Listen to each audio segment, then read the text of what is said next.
Okay, so let's take this box here and let's actually make this a box, a container for our entire web application. It's a very common practice that you see a lot of developers do is that when you're going to lay out something, you make a one big container to contain everything that's on your page. So a lot of times you'll see it called different things. Some people use semantic HTML and they just call it main. Um, uh, I will do that sometimes, and we could do that now. Um, and we want this main container to have a background color of, of gold. We'll just say it's gold for now. And we want this to be cover the whole page. So one of the best ways to do this is by declaring a width of 100 viewport width, 100 VW, and then a height of 100 viewport height. When you do that, then that main, now it won't show up now because this main is, we don't have anything, we don't have a main tag, but if we just change this to main, then we see here that it says content goes here. And if you notice something though, there's a margin of 8 right here on the page. Now this is because there's a default style sheet that is often attached to anything that you make, by default.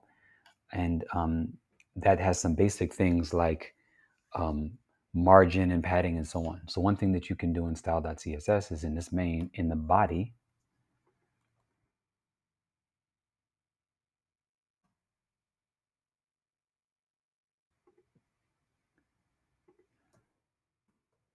we can say margin 0 or 0 pixels, and you can do padding 0 pixels.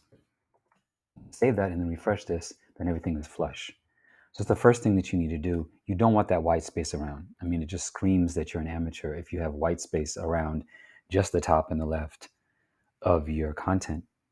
So the other thing that by making this gold, one very common practice that a lot of developers do, and it's not frequently talked about, is we use colors when we're first laying out content, even if you want a white background eventually. Make it gold originally and make all of your containers and divs have colors so that you can visually see them. If everything's white, then you can't see the difference unless everything has a border. But even then, you have different things with different borders and you can't see the colors.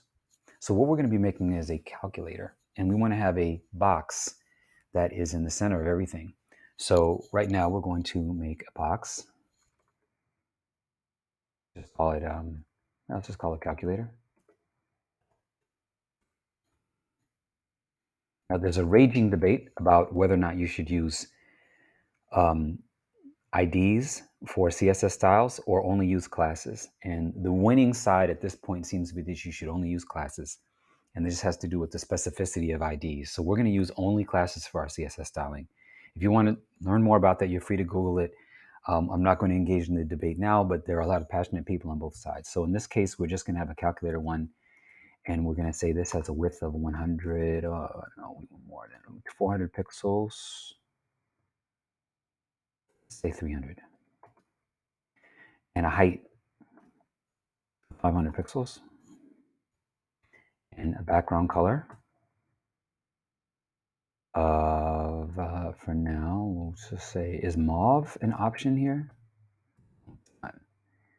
Um, let's say fuchsia. No, that's too, let's say maroon.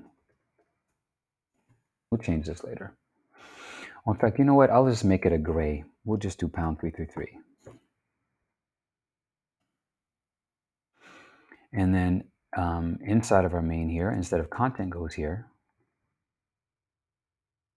we're going to put our calculator.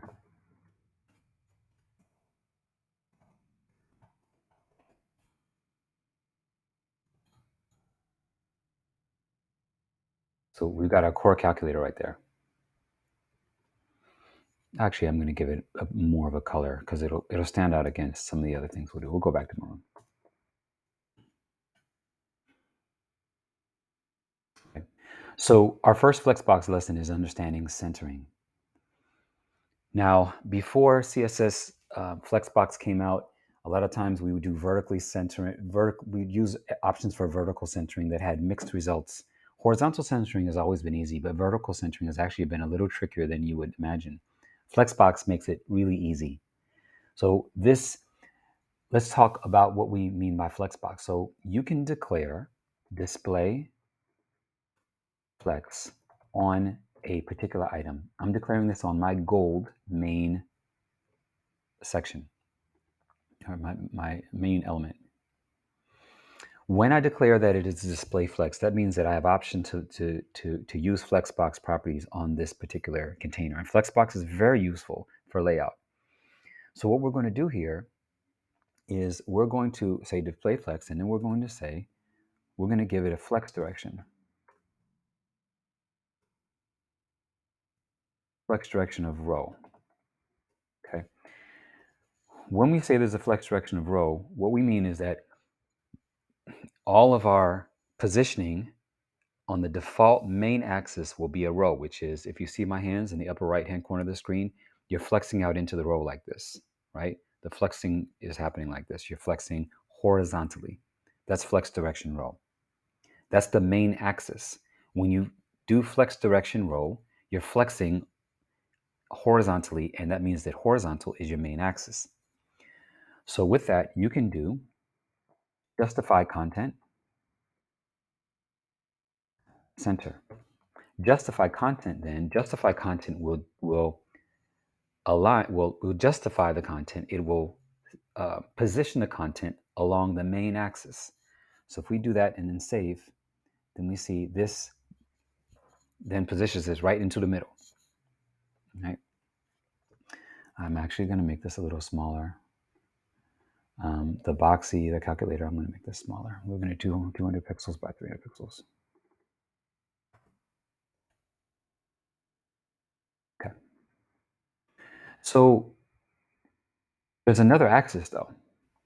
And when you flex against the row, then that means that the column is your perpendicular axis. So that's the opposite axis, the other axis, the axis that's perpendicular to the main axis.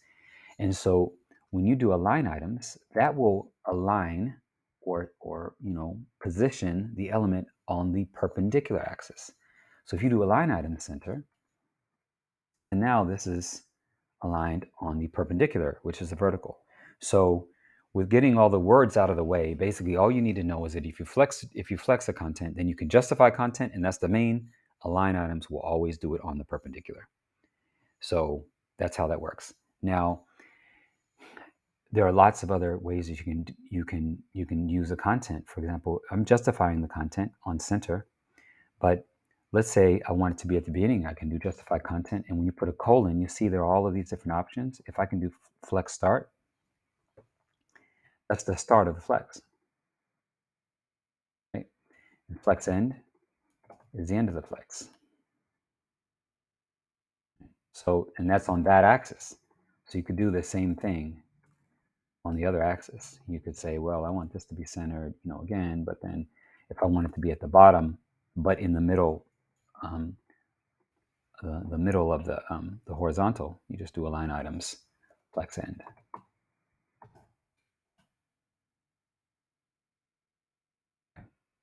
All right, so we're going to keep those centered because we want to have a calculator that's in the center of the page. So we'll go ahead and then in our calculator hand, let's just give it slightly rounded edges.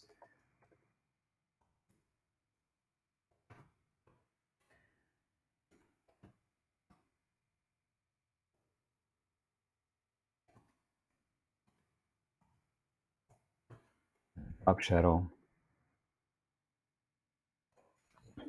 And there. So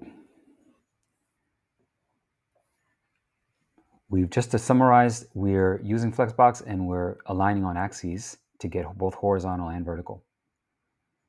And so in the next video, we're going to talk about adding new elements to add buttons inside of the calculator.